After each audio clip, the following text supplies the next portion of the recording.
time, and that is hitting record. So hopefully there's a blue button that popped up for everybody to hit record. Thumbs up. Yes, are we recording? Outstanding. All right, so welcome to Planting the Fall Garden. It's a virtual class event held in partnership with the Growing and Growth Collective. I had the pleasure of meeting these three dynamic and passionate urban farmers within the last few weeks. They have a dynamic message that we want to share. What we do is I work for OSU Extension here in Franklin County. If you're unfamiliar with what we do in Extension, Extension is the outreach arm of the university. What I do is satisfy the land-grant mission of Ohio State University by radiating the research and knowledge to all Ohioans. I work here in Franklin County, but I serve outwardly to the 1.3 million client residents of Franklin County, as opposed to necessarily focused on the campus. We have an office in all 88 counties. And so what I'm going to do is I'm going to play a video, and I'm going to let the Growing and Growth Collective introduce themselves so that you can get to know them and learn about their mission.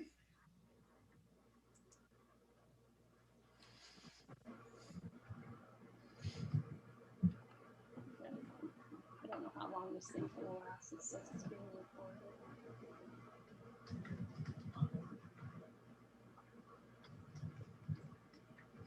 So Jara or Adrian or Toddy, if you want to go over what we have going here at the garden, feel free to jump right on in. You have co-host powers.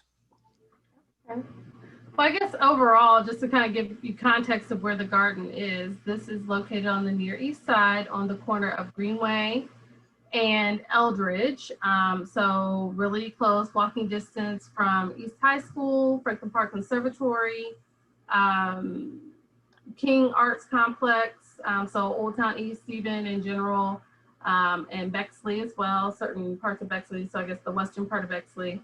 So it's, you know, it's just more of like a quintessential community garden that has a variety of things. We didn't necessarily plan out our crops this year, but we do plan to do so next year. But we've got green beans, squash, watermelon, yams, I know I'm missing stuff, okra. What else do we have?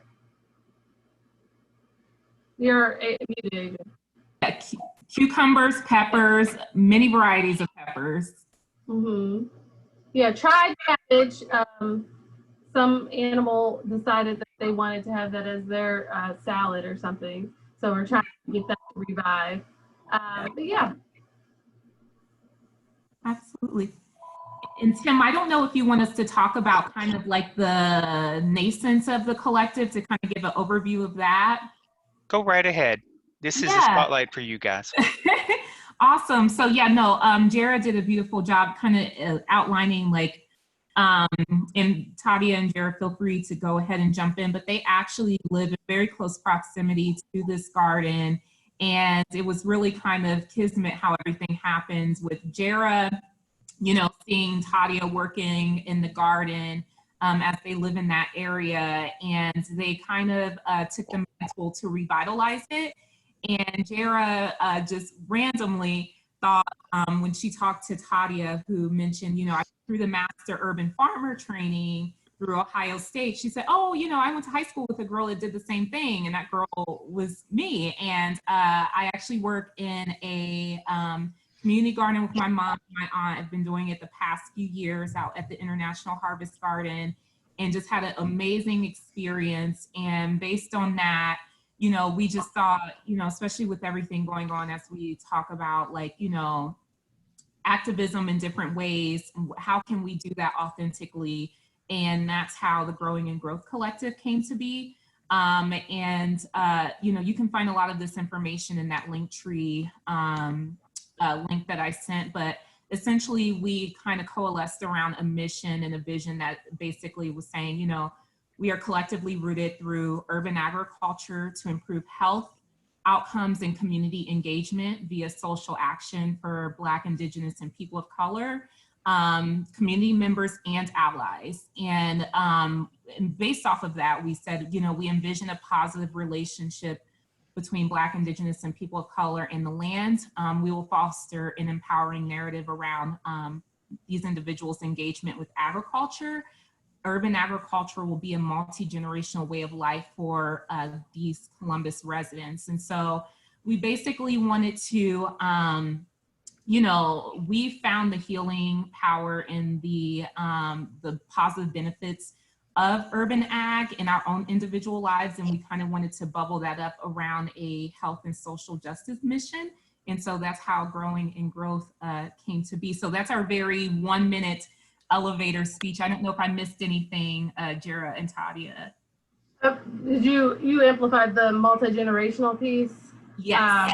Okay, so I think to emphasize the younger portion, I work in the College of Food, Agricultural, and Environmental Sciences. So we all have some connection to the college and to Ohio State in various ways. And so I've worked with Tim, but knowing that 4-H has many benefits, but it also doesn't have a strong presence of individuals of color, people of color. Now, granted, in certain parts of the nation that may or may be, different, like in Texas area, there are some mostly Hispanic clubs, but that's not the case nationwide.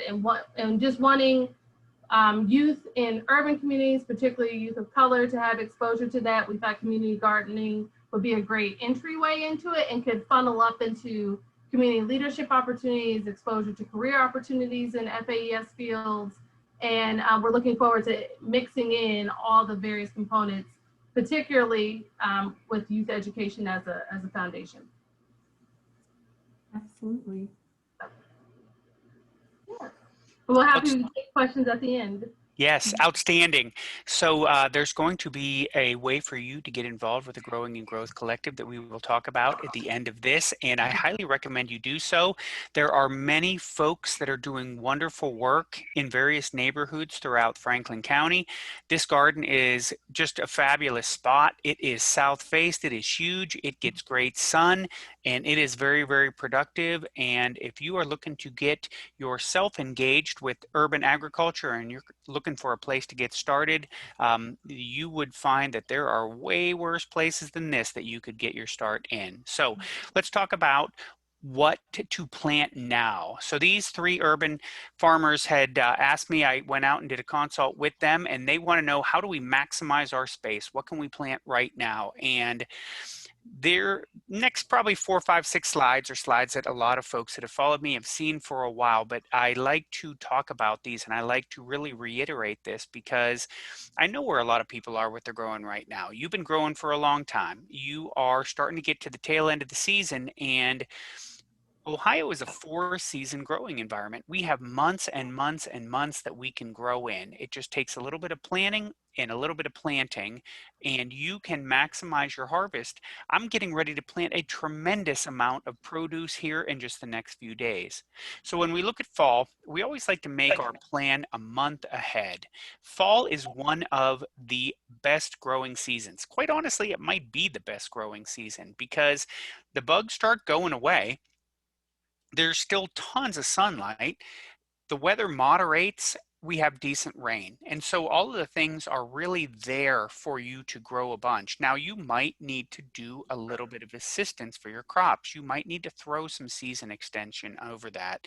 And if you've been growing in that same spot for a while, you're probably going to have to address some fertility issues. You're going to have to address some weed issues. We're coming out of the summer growing season. But don't underestimate what you can do in the fall. There's lots of great tasks that you can do now to not only get great production out of your crops, but to make your next year's growing even better, right? We're talking about addressing some of these weeds and the pests and diseases we have right now. We're talking about data recording. I am doing lots of data recording. I like to find out what worked for me this year. I like to find out what didn't work for me this year because I want to use that next year. If you don't measure it, you can't change it. And I like to measure what I'm doing, and I like to funnel that into my next year's plan. I do a lot of seed starting, and that is actually beyond the scope of this class, but I'll dump some links in there because I've built a tremendous amount of digital content around seed starting, where if you can grow your own seedlings, you have completely empowered yourself, because that means every single thing that is in the seed catalog is yours to grow. When you want to grow something, if you don't grow your own seeds, you're dependent on what somebody else grows for you. Having said that, I spent a bunch of time today getting prepared for this class by calling around all the nursery and greenhouses in Central Ohio, because I know that a lot of folks don't have the ability to do this. Plus, quite honestly, a number of the transplants that I will be putting in this weekend, and we'll talk about that, but a number of the transplants I'm putting in this weekend, it's probably too late to start them on your own now. But I called Oakland, I called Strader's, I called Demonia's, I called Dill's. Those companies around Central Ohio are carrying seedlings. Call them ahead of time. Cabbages, kales, broccolis, lettuces, spinaches, depending on who you contact, if you have not had the ability or the chance to start these seedlings on your own, don't despair, because there are companies that have these for sale, and we have the time to grow them and mature them. If you have questions, and I've noticed we've had a few questions bop into the chat box, feel free to dump them in there. Every 3, 4, 5 slides, I will bop up into the chat box and make sure that I address everybody's questions. And then after the Growing and Growth Collective has had a chance to do their closing discussion with you about what they have upcoming, we will have a Q&A session as well. So let's think about what's going on, and let's think about how we have fall plantings coming up and how we need to plan as we come out of the heavy production season of summer and we go into the, quite honestly, potentially heavy production season of fall. We might have a little bit of less light in terms of intensity of light as the sun decreases in terms of its angle in the sky, and in terms of how many hours of daylight we have, but sometimes you can scavenge some extra light. So I don't have really any sun in my yard. My backyard is deep shade under walnuts, maples, and hackberries. So when I grow at my house, I grow in a container garden, which you can see on the right. When the trees lose their leaves, I get a little extra sun. So I plan for that. My community garden has a defined growing season. They plow and rototill around April 1st, and then they bush hog around November 1st, meaning that that is the season I get to grow in my full sun community garden. I utilize my container garden at my house as a heavy production small space garden, and I am getting ready to crazy plant it this weekend. But I need to make sure that I am addressing a whole bunch of inputs going into fall, right? Because I've been growing things that have taken a tremendous amount of nutrition and fertility out of the ground for months and months and months and months. So I need to add organic matter. I need to add fertilizer. I need to make sure I have enough fertility to grow, because I don't want to have plants put into the ground in a low fertility environment, because I'm wasting my time if I do that. I need to make sure that I'm monitoring crop rotation, because I don't want to follow a planting of a vegetable family in a certain family with another one in the same family. And we're going to talk about veggie families here in a second. The nice thing about fall is this. A lot of the things that we want to plant in fall, especially if we're stretching our summer crops deep into the fall, are pollinator dependent. And while the pollinators are going to go away shortly, the flowers are going away faster in terms of a lot of the ornamentals, and my vegetables that are pollinator dependent are absolutely desired by these pollinators. So I have found that fall pollinator needed plantings do very, very well, because the pollinators are looking to get that little bit of extra nectar that they can sock up for overwintered on their own. My key tool of choice when I like to overwinter going deeper into the fall and even all the way over winter is row cover. And what row cover is a spun bonded fabric that is out of the nursery and landscape industry. It is porous. It is porous to sunlight, to water, and to oxygen, meaning that when it rains on this, that rain percolates through. And while it will build up a little bit of heat, oxygen can move up and down through this, and sunlight moves through it as well.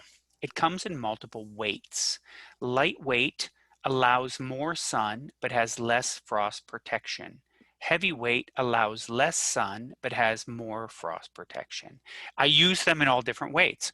Very, very lightweight might just be an insect barrier. Heavy, heavy, heavy duty weight like a frost blanket is what allows me to grow things like spinach or kale until next year in January, February, and March.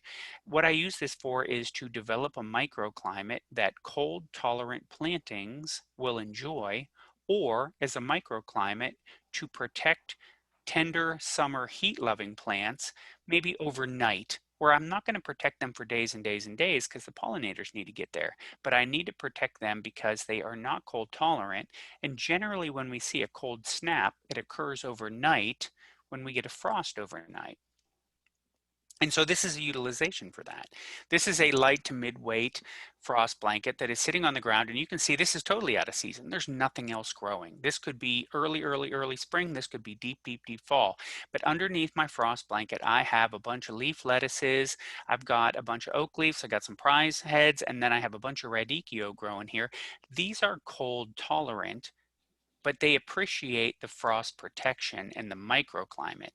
Plus, quite honestly, row cover does a pretty good job at making deer a little bit mystified in terms of what's growing underneath that. And deer, when there is nothing else growing, would eat every last head that I have here. So let's talk about crop rotation. I touched on that a minute ago. Crop rotation means that you are not growing plants from the same vegetable family in the same spot each year, where the ideal would be that you would separate them by 3 years between spots, because diseases, pests, and weeds affect vegetables in the same family similarly. And they've found that if you really want to decrease the impact that they would have on your vegetable families, you give them a break of 3 years. And that lets their numbers decrease so that when you plant back in that spot, you don't select for the pests, weeds, and diseases. But this is where it gets a little sticky, because lots and lots of the different vegetables in the different vegetable families are favorites, meaning it can be kind of hard to go away from tomatoes, peppers, eggplant, potatoes, things like that in the same spot year after year. 2 points that I want to stress when I talk about crop rotation, because in my garden, the plow mixes everybody's soil, so I can't do a true crop rotation, but I try to do the best that I can do. I stress my crop rotation with the big 3. And when I mean the big 3, I mean the big 3 families that really get impacted by pests, weeds, and diseases. And that's Solanaceae, the tomato family.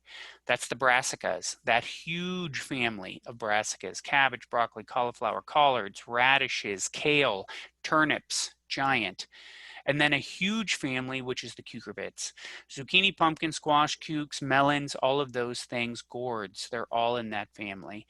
If I really need to prioritize my crop rotation, I prioritize those 3 families, because those are the ones that really get hammered by the bad bugs and the bad disease and the bad stuff. All right, I did see you guys dumping some chat questions. Let's head up there. Shelly says, do you have permission to record this? Yes, Shelly, we are doing that. Jessica, I will not be able to provide the slides, but I will put this on Growing Franklin, which I will dump into the chat box now and do it again at the end. Here is the name of the website that I maintain for OSU Extension of Franklin County, and I will put the link in as well later. So address your fertility.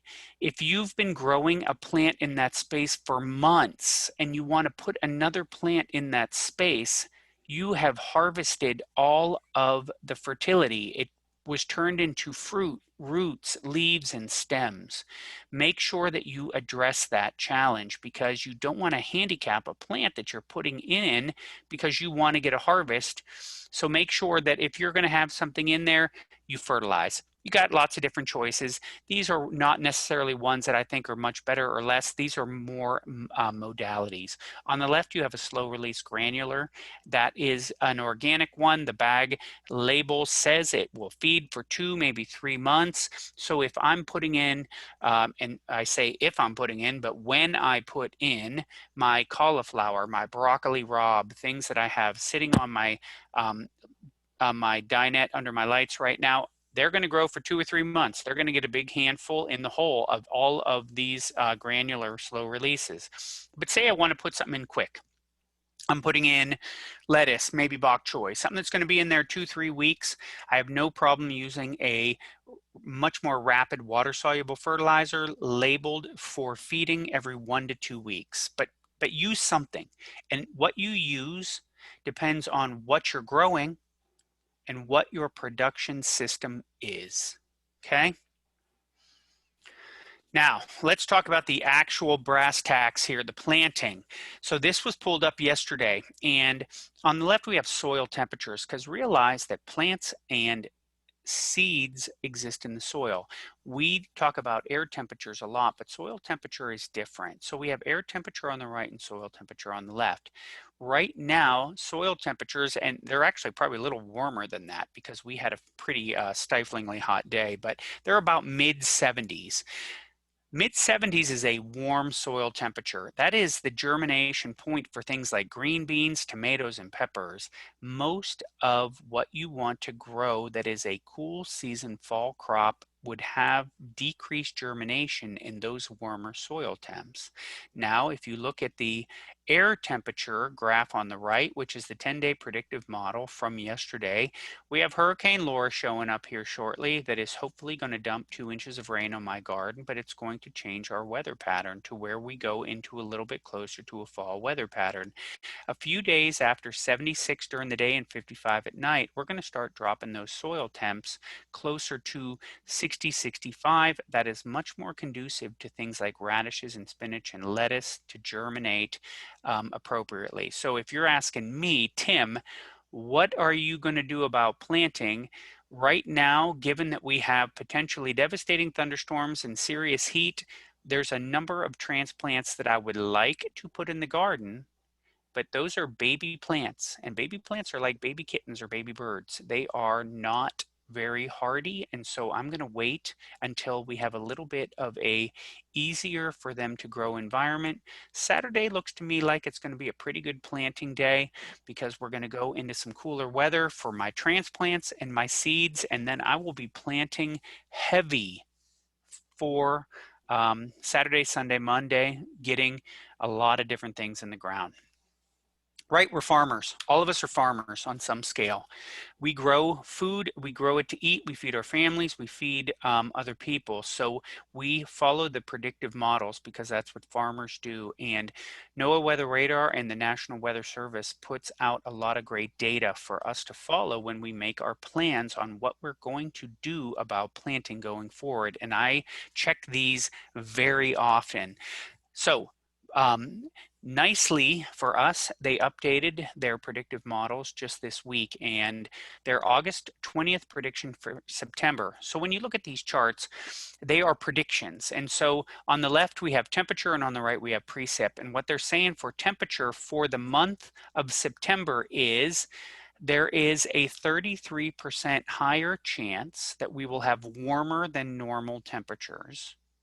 And then they're saying for precipitation that it is an equal chance of either way for normal precipitation, okay? That's not moving my needle either way. That is telling me there's a pretty good chance that it's going to be the way it always is. All right, I understand that.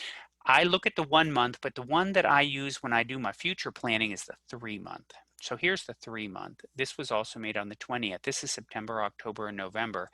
They're saying there's a 40% chance, and for some parts of Ohio, a 50% chance of a warmer than normal fall, deep into fall, all the way to November. For a farmer like you, that is good data because this is telling me what I want to put in that I might get some extra growth for a long time. Because I like to plant and harvest my own food for my own Thanksgiving dinner. And if I'm getting crazy, I'd like to serve my own Christmas dinner with stuff that I grew. And that is where this comes into it. Okay, so I look at this because this is important. It's a prediction. It's a weather prediction, right? We all understand what that means. But I adjust what I do when I look at these things. And so I have 15 transplants of cucumber, zucchini, and yellow squash that are going in the ground because I looked at this a month ago and said they're predicting a warmer than normal fall. I'm going to roll the dice on this, right? Vegetables cost money, seeds are cheap, so plant your stuff. They're saying that it's going to be an equal chance for a dry period. That's okay. I can water. Okay, so here we go. What to plant right now, right this minute? What would I plant? Indoors, under my lights, seed starting. I will be doing lettuce every 2 weeks, 1 or 2 6-packs that I will plant either down at my community garden and then eventually into my container garden. I will do that for the next month or 2. I will probably start my last lettuce transplants in October based on that predictive model, because if I can maintain 40 degrees outside in December, I can throw frost blanket over my lettuce and I can eat a fresh salad on Christmas dinner. Cabbage, the fast ones, we're not talking Brussels sprouts. We're talking things like bok choy and kale.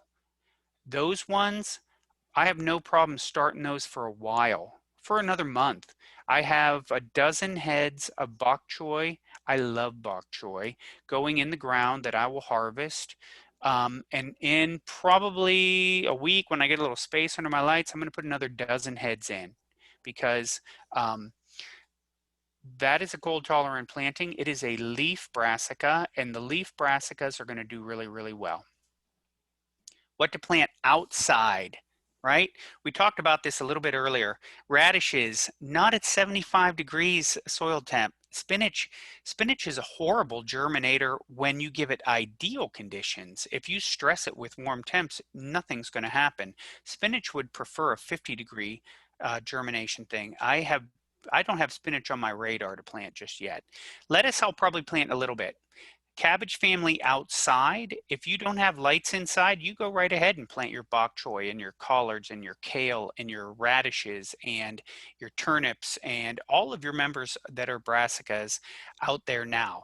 But realize that for a bunch of those that are rapid maturing, don't plant a ton, right? I'm going to plant radishes pretty soon, but I'm going to plant a short patch of radishes every 2 weeks for 2 months because I don't want 100 radishes at one time.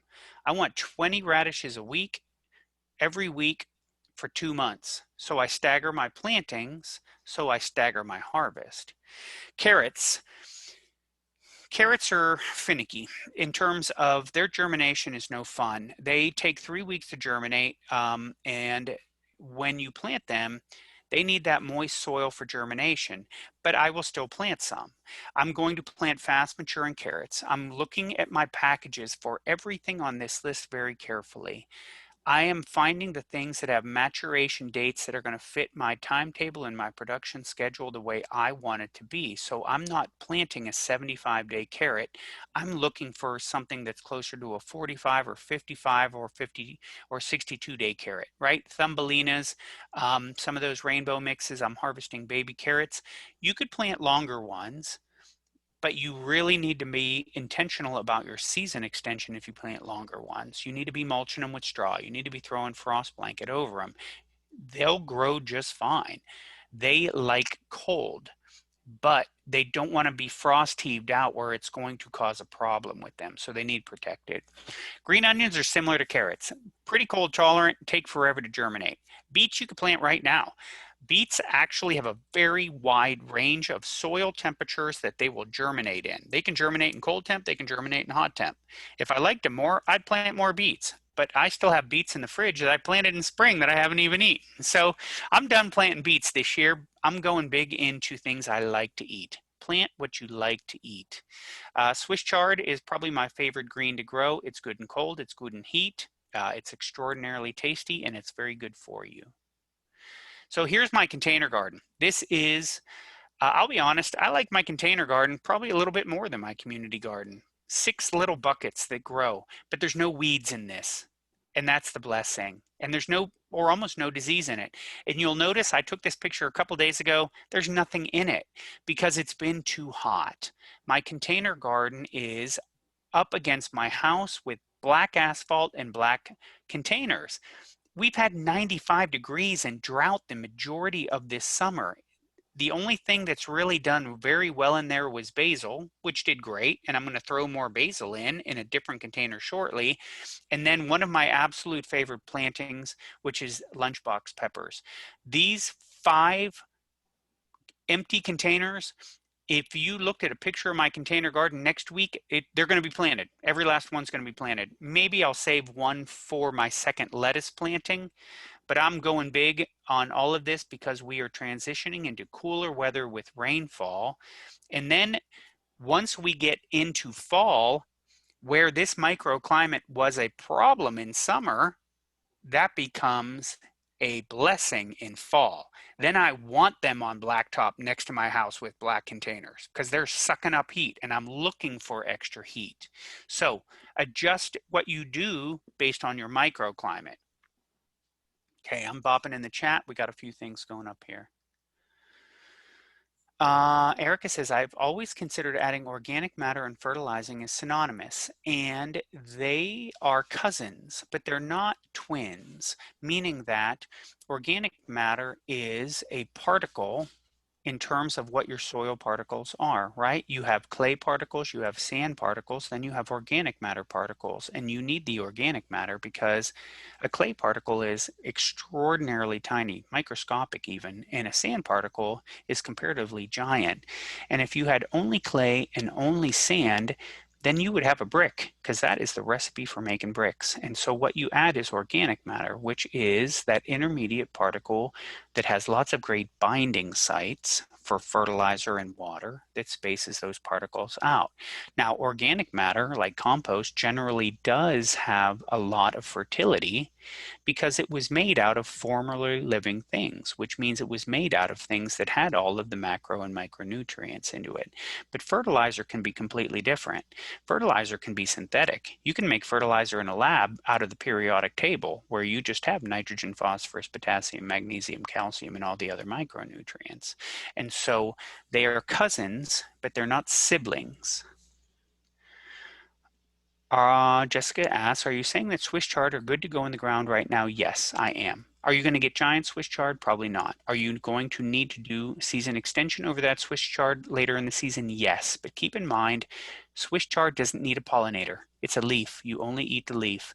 And so you can grow Swiss chard into December or even January if we have a mild enough season, which is what the predictive model is saying. We'll see what happens. So lunchbox peppers, they are a permanent member of my rotation. Marjorie asks, where would one find similar containers from? So I have in this picture, if you take a look, I have some plastic that I got at a yard sale for $1 a container. I will never find that deal again. Nobody will. But then I have these things called grow bags.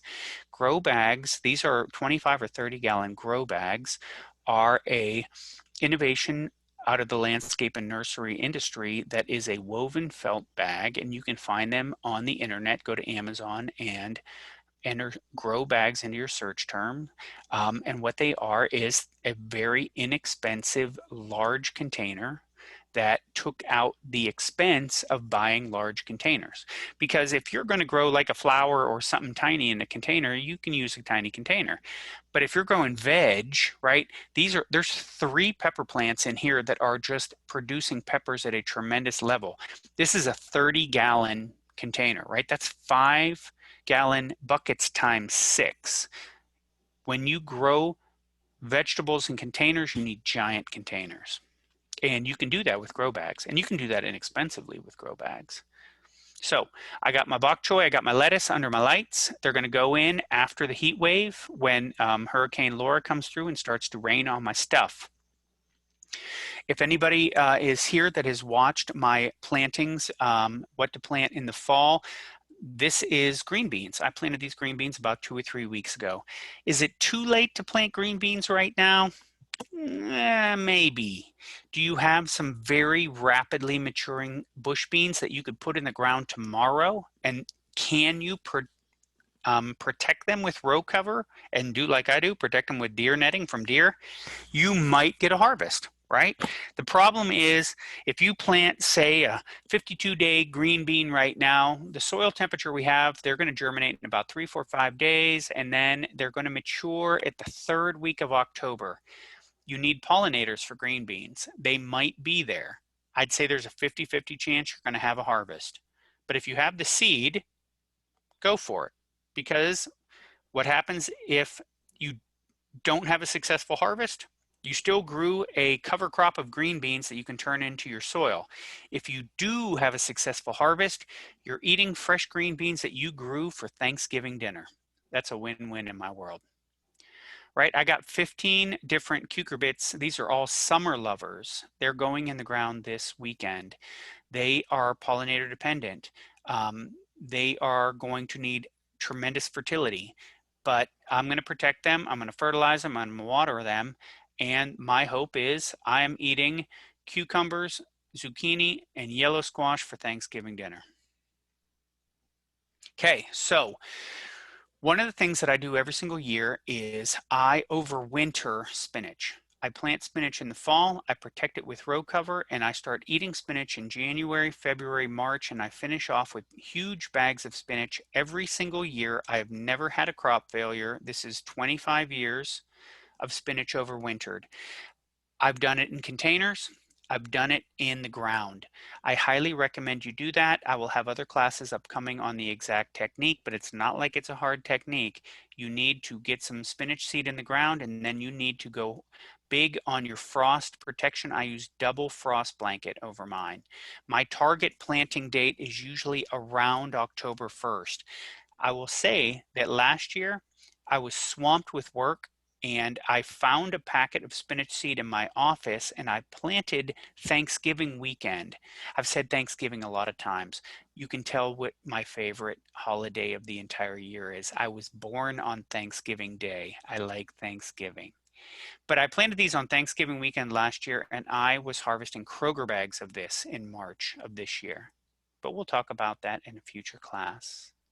Another thing you can do in terms of if you want to maintain soil health and you want to plant something, but you don't want to have all of your garden planted in nothing but vegetable crops, would be to plant some cover crops. A cover crop is a targeted planting of some sort of crop, usually related to some cereal grain or legume, and you put those in there for a soil health benefit. Any one of a number of soil health benefits, right?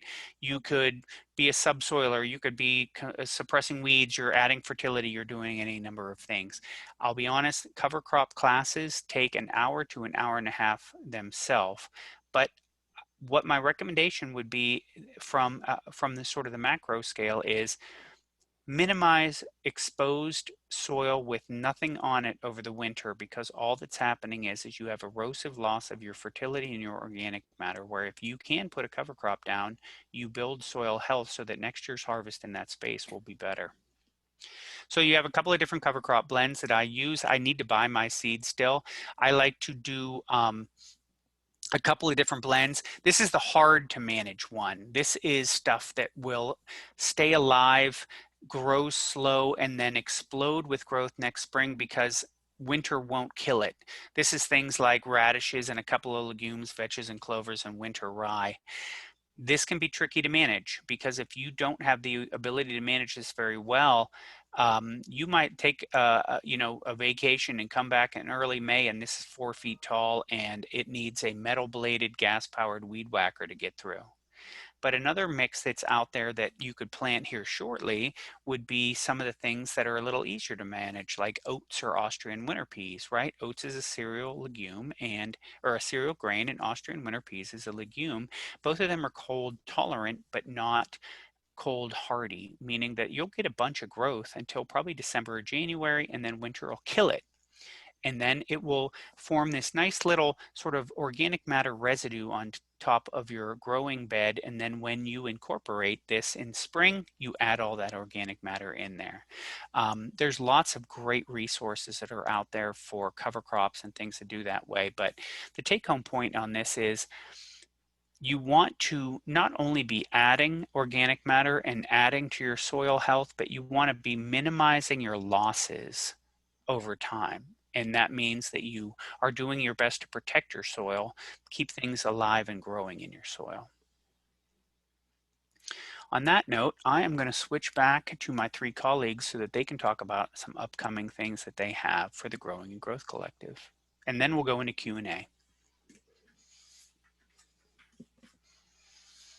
Okay, I can jump in here. So you got an overview if you just joined. Basically, the Growing and Growth Collective is a initiative that has been taken up by PACT Columbus. PACT is a 501c3 that is affiliated with Ohio State that's focused on community development within the Near East Side, so 43203 in contiguous zip codes.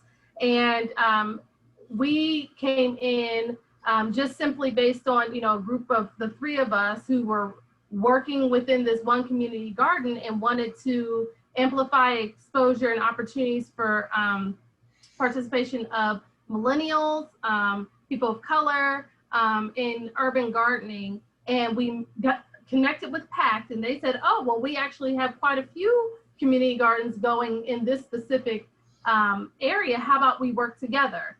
So they are our fiscal agent and are basically our philanthropic and administrative arm supporting us.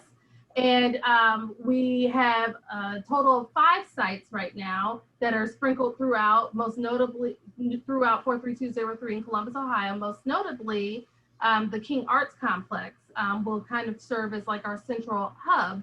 And so they kind of will mesh all of our programming together in the multi-generational perspective. So we are focused on BIPOCs and allies who see gardening as an opportunity to amplify economic empowerment and community development, equitable community development, education, exposure for career opportunities, and in real time, food access and affordability. So teaching people, how to grow their own food, but also leveraging it to have a conversation about the lack of healthy food options in the city in terms of in our region in terms of institutional opportunities like healthy restaurants, grocery stores, that type of thing.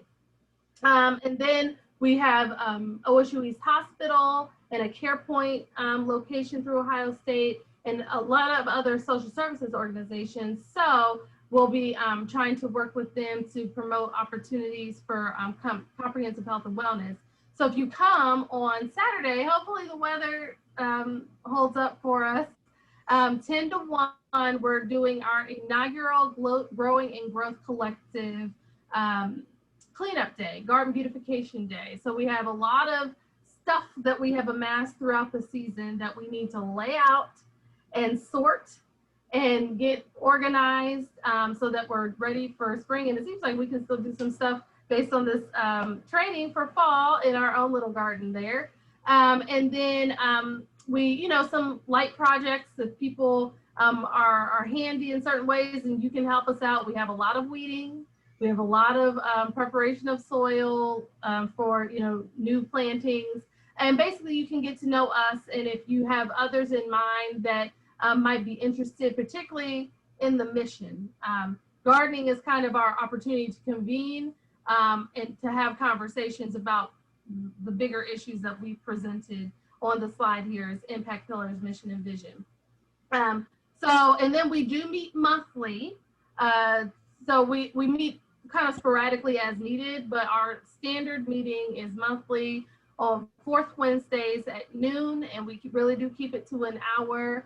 If you go to our landing page, it's a Linktree landing page that has all of our links to our Instagram, to our Facebook, to our calendar, all of that's there. You can always email us We ask that you do share this widely. And this particular event on August 29th was sponsored with some grant support from Thrive It. So we want to thank our sponsor. And yeah, so if you have any questions, let us know. And there'll be food. The James Mobile Kitchen yes. is Oh my pulling God. up the kitchen. Food brings people in. Chef Sorry. Jim, Chef Katie, and Chef Stephanie is going to be there giving out the snacks. So Yeah. feel free to show up. It's got lots of parking off street around that facility, and it's in much better shape than Jared was saying. It actually looks pretty good. I think there's going to be more snack eating than weeding, but that's just me. So you guys dump all of your stuff into the chat so that anybody who's there has that. And I am going to dive into the chat because I see we have some questions right now. All right, Marjorie, similar containers. We talked about Amazon is where I get mine just because it's free shipping. How do you create a cover structure that enables you to protect lettuce and Swiss chard in containers, small grow bags without smushing the leaves? Jara, I use bird netting. Bird netting that I just keep lightly off the leaves with like some PVC. Quite honestly, if you looked at it, it completely looks like some weird whacked up fab thing that I did.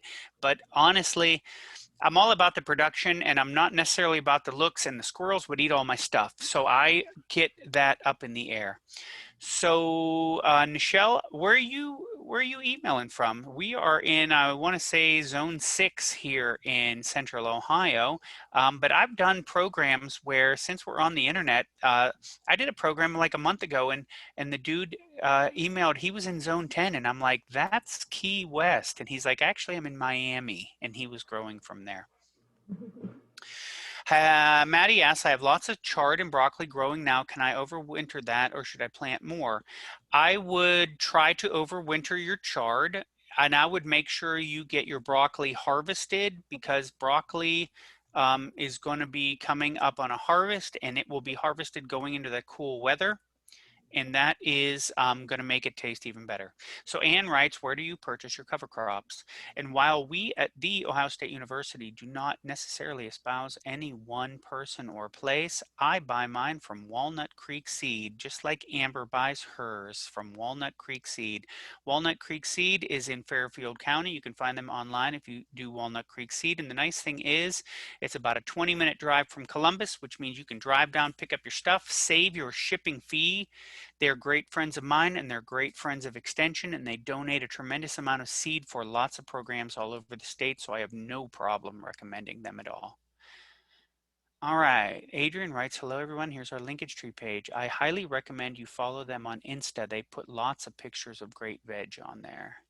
Indianapolis. So Nichelle, you're probably pretty close to us. So pretty much nearly everything that we would have shared here today, latitude-wise for Columbus, you are going to be right about on that line. Layla writes, why are my peppers failing? Sometimes the flowers are the pepper themselves. Layla, email me. I had just the devil of a time with my peppers this year. I grow peppers a lot. As I stated earlier in the program, I love peppers. I love to cook with them. I love to eat them. I cut them up, I store them, and then cook with them later in the season. And I had a tremendous amount of bacterial spot disease that went through probably a third of my peppers and knocked my production down tremendously. Also, one of the things that we had this year that affects pretty much every one of the crops that we grow, and that is going to be peppers, that's eggplant, that's your tomatoes, that's your cucurbits, is when the weather gets above 90 during the day and it persists that way, and then the weather's above 70 at night and persists, and that basically described our July. Those plants get stressed and they drop their blossoms, which means that we have lost a significant middle harvest period right now, where the majority of what I was doing in my garden was simply trying to keep my plants alive and healthy by watering and fertilizing them and mulching them and doing things like that. I'm now starting to get the regrowth that I lost in that time period. Jessica, it probably is too late to start pepper seedlings. They are not going to produce, unfortunately, at this point. So, Morelli Wilder writes, I'm a Columbus City Schools teacher on far south side is Growing and Growth Collective partner with schools. We have 2 raised bed gardens. I think you guys do partner on the east side, but I will say that I partner with every single one of the schools in Columbus City Schools. I work with Chris Weatherholtz, and I work with a number of different projects. And so if you have any need for any assistance with your school garden, you feel free to contact me, because I'm in a grant sponsored project with all 75 CCS elementaries, as well as numerous high schools and middle schools. I will dump my email in the box right now. Oh, I was gonna say, so yeah, because Tim keeps us in the loop as to things that are going on in the city. So, you know, we're always learning from each other. So if you connect with Tim, then he can let us know your progress. And then, you know, we can maybe, we're always looking to visit other sites and everything. So even though we're kind of focused right now on the Near East side, we are building out relationships, obviously through Tim, but also here on the South side, Nationwide Children's has some community gardening programs through their healthy neighborhoods, healthy, I can't remember, healthy family, something like that. But I can get that information to Tim so that you can have that detail when you connect with him. And so for anybody who is a leader of a school garden or urban farm or community garden, know that the 2020 Urban Agriculture Grant RFPs will be open officially tomorrow. That is for any garden that is a nonprofit under a 50 something something something something, that they can utilize a fiscal agent that they're non-for-profit, which works for schools, which works for a lot of community gardens. That is basically run through the Columbus Foundation, and it is primarily funded under a partnership with the City of Columbus and the Scotts Miracle-Gro Foundation and Franklin County Board of Commissioners to promote urban agriculture in Franklin County. And I highly recommend that you take a look at the Columbus Foundation Urban Gardening Grant. I have the links on Growing Franklin, where you want to in-depth read through the RFP. I recommend that you watch the video that was created last year that describes the grant process. That is a great grant that will allow you to get some base funding for a lot of different materials and some infrastructure that you can use to basically energize your gardens, as long as it is serving the mission of the Columbus and Franklin County Local Food Action Plan, which I know a lot of you are doing already. Christine writes, we have a lot of trees that will be dropping leaves soon. Any thoughts on how to best use these? If you don't have a compost bin built yet, first off, don't even ask your husband, right? What good are husbands anyhow? Just go ahead and build it. Husbands, who needs them, right? But anyhow, if you run over them with a lawnmower or some other thing and you bust them up, you can dump them right on top of your soil, and you can use that almost like a cover crop as an organic mat that will go on top of your soil, so that you will have organic matter that you can then turn in next season, that will be incorporated and break down quickly, especially if you can break it up with a lawnmower, but it will prevent that erosive loss over the winter. Use your leaves. Leaves are the greatest thing ever, because trees are nature's ultimate cover crops, and they're going to be dumping all of their organic matter soon. I will be jump starting my compost pile using a little bit of last year's compost with all of this year's leaves here shortly.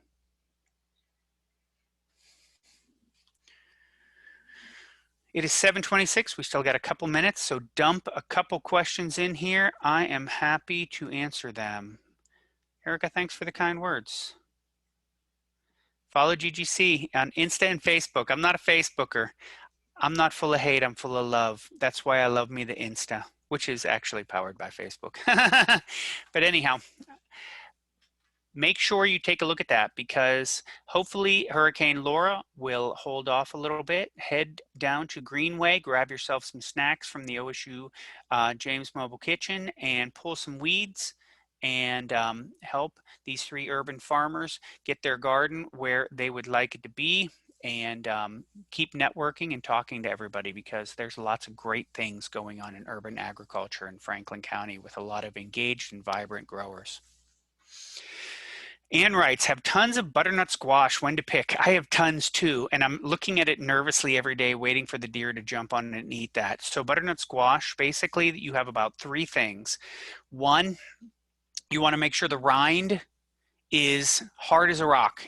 You want to make sure that it is fully transformed itself into that tan butternut color, and you might have a little bit of some green lines that go up toward the stem, and then you want that stem to start turning brown and sort of hard and calloused instead of like a green vibrant stem. I'm starting honestly to harvest mine now, some of the early ones, even though it's August, and I'll be trying to get all of mine up and then very carefully bring them home. Try not to damage the rind at all. Get them in a spot where it's not too hot, not too cold, in a single layer where they're not touching, and they need to cure. Butternut squash are one of the only veg, they're sort of in that sweet potato and winter squash kind of thing where after you pick them, they need months to develop their sugars, right? You pick corn, it starts turning to starch immediately. You pick butternut squash, you taste it on day 2 and you be like, this tastes bland and horrible. If you can pick it and you can let it cure, 2 months from now, it'll develop its sugar and it'll taste great. Thanks, Jerry. Thanks for the kind words. You too, Layla. I appreciate you both. All right, last question. Somebody dump something in or else we are going to say goodnight. I will be posting this. For highlighting us. Thank you for us share this and have pictures from our garden. My pleasure. So we just had a question is, where can I learn more stuff? And here's the website that I maintain for OSU Extension here in Franklin County. I have probably 20 or 30 webinars that have already been done and saved.